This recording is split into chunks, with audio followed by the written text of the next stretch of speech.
Assalamualaikum warahmatullahi wabarakatuh. Video ini sengaja dibuat untuk memberikan basic pengertian pemahaman dasar bagaimana mengembangkan isi-isi bab 1 secara ringkas. Nah, oleh karena itu akan kami bagi dua. Di sini adalah sekaligus dengan pelaporan dalam rangka menyiapkan skripsi, tesis, dan disertasi sekaligus. Tapi dibagi dua. Ya. Pertama, pada bagian ini saya akan bicara bab 1, bab 2, dan bab 3. Isinya apa saja agar tidak terlalu banyak menghabiskan waktu sehingga beban tidak buffering terus HP-nya di saat mau download. Oke, langsung saja ringkas. Ini adalah keperluannya untuk dalam rangka membuat proposal dulu. Bab 1, bab 2, bab 3. Begitu kuat, baru nanti nyambung dengan bab 4 dan bab 5. Apa isinya sebenarnya dari bab 4 dan bab 5 agar tidak menyesatkan. Bab 1 selalu ya di karya-karya ilmiah, skripsi, tesis, disertasi seluruh dunia itu selalu diawali dengan chapter 1 introduction atau pendahuluan yang terbagi menjadi A. Ya, nanti PPT-nya akan saya share. Latar belakang masalah. Itu lengkap latar belakang masalah. Bukan latar belakang saja. Ya. Nah, apa isi latar belakang ini? Latar belakang masalah ini isinya apa saja? Bayangkan, di saat Anda menghadapi komputer, menghadapi laptop, itu bayangkan piramida kebalik. Ya, di mana basicnya di atas, bawahnya adalah ujungnya adalah kecil, meruncing.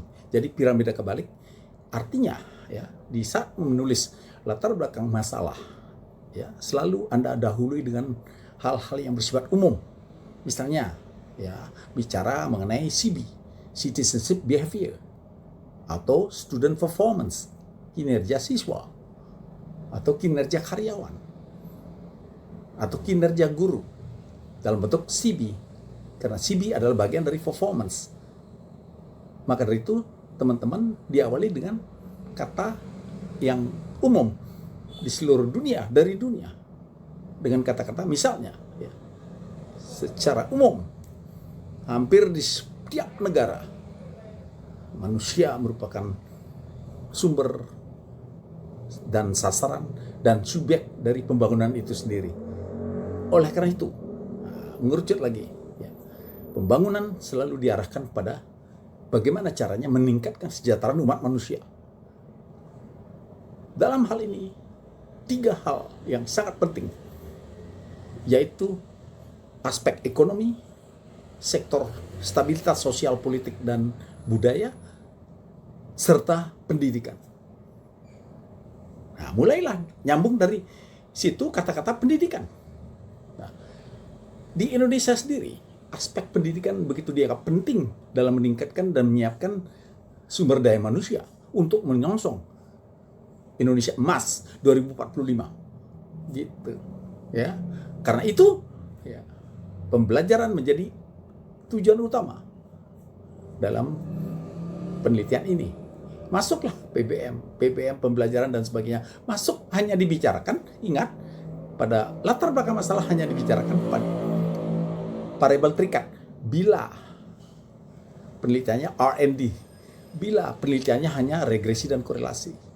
Tetapi bila path analysis atau structure equation modeling, itu teman-teman harus diawali dengan berbicara sistem, model.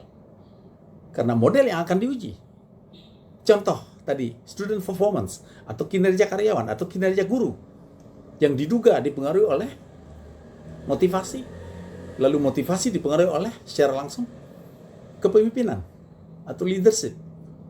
Nah, karena itu ya, model leadership, motivasi, dan kinerja guru itu merupakan suatu sistem yang dibahas di dalam latar belakang masalah. Tidak terpisah, hanya mengambil variabel terikat saja, hanya mengambil variabel bebas saja, padahal variabel bebas belum diidentifikasi. Tidak boleh. Nah, kenapa regresi korelasi dan R&D misalnya, atau eksperimen, Kenapa fokus pada variabel terikat saja? Karena belum variabel bebasnya belum diidentifikasi. Nanti di B identifikasi masalah. Ya, oleh karena itu bicara dua hal lagi sebagai tambahan. Apakah penelitian Anda ini original, asli? Nah, originalitas bisa dilihat dari bukan nama variabelnya. Misalnya Big Five personality, motivasi, kinerja guru, dan sebagainya. Itu kan bukan merupakan konsep-konsep yang original. Tetapi manakala teman-teman mengaitkan atau memilih kinerja guru, salah satu dimensi yang dipakai, misalnya task performance atau citizenship behavior, atau bahkan counterproductive behavior yang dipilih, that's original. Itulah original. Nah, manakala dikaitkan hanya dengan persisten, di mana persisten bagian dari motivasi, itu that's original. Gitu caranya menganalisis originalitas. Dan kemudian setelah originalitas, dibuat juga, ditulis juga tentang state of the art. State of the art atau isu-isu mutakhir. Ingat, state of the art is not novelty, tetapi it is tentang isu-isu mutakhir. Apakah bicara kinerja guru itu adalah hal yang mutakhir dibicarakan saat ini, di saat pandemi, di saat pendidikan, proses pembelajaran mengalami disruption karena kita mengarah fokus pada digital. Misalnya seperti itu. Apakah isu-isu tentang leadership, apakah isu-isu tentang big personality itu menjadi isu penting dalam kondisi pandemi ini? Nah, itu bisa dikembangkan menjadi state of the art. Sebenarnya ya state of the art dari bidang ilmunya. Misalnya dalam pendidikan biologi, apa yang menjadi state of the art dari pendidikan biologi? Yaitu neuroscience. Dalam manajemen, apa yang menjadi state of the art dari bidang manajemen? Digital marketing, digital management, digital leadership atau virtual leadership. Ya, dalam pengukuran misalnya, itu adalah scaling misalnya yang jadi isu-isu penting dalam pengukuran. Penyekalaan itu paling penting. Dalam lingkungan hidup, pendidikan lingkungan hidup yang menjadi isu penting, isu mutakhir sekarang sering dibicarakan adalah climate change, carrying capacity, biodiversity, new environmental paradigm, termasuk ujungnya adalah pro-ecological behavior. How to behave is an important issues to be studied, to be researched. Okay? Nah, itu isi dari latar belakang masalah. Ingat, masalahnya yang ada latar belakangnya. Ya, dengan menjawab pertanyaan, why did you choose this topic? Why did you choose this dependent variable? Why did you choose this model? Ingat, ya, latar belakang masalah itulah.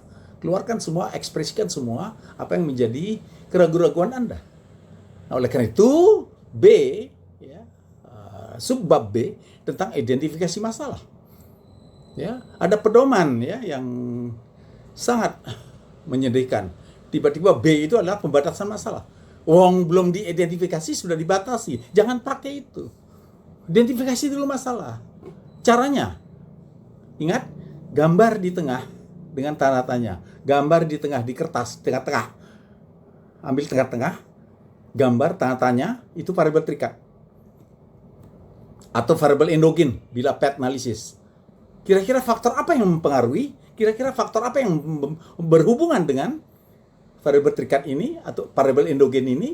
Dan apakah ya variabel terikat ini dipengaruhi oleh berbagai strategi pembelajaran? Kalau eksperimen atau ekspor faktor, maka ya langkah selanjutnya adalah yang tanda tanya di tengah yang merupakan variabel terikat atau endogen ini ya dikelilingi oleh panah dan bisa belasan, puluhan, ratusan panah, makin banyak panah yang mencerminkan identifikasi variabel bebas atau variabel eksogen yang kira-kira berpengaruh, yang kira-kira berhubungan, yang kira-kira dapat membedakan variabel terikat karena strategi yang berbeda ya. The main efeknya tetap sama, payungnya tetap sama, tapi strategi approach-nya yang berbeda, ya, pendekatannya yang berbeda. Itu kira-kira apa? Bikinlah kalau X, ya kasih X1, X2, X3, sampai X100 misalnya. Makin banyak saudara atau teman-teman mampu mengidentifikasi kira-kira variabel bebas apa, variabel eksogen apa yang kira-kira berpengaruh. langsung maupun tidak langsung terhadap variabel terikat atau variabel endogen, itu mencerminkan kemampuan imajinasi Anda tinggi.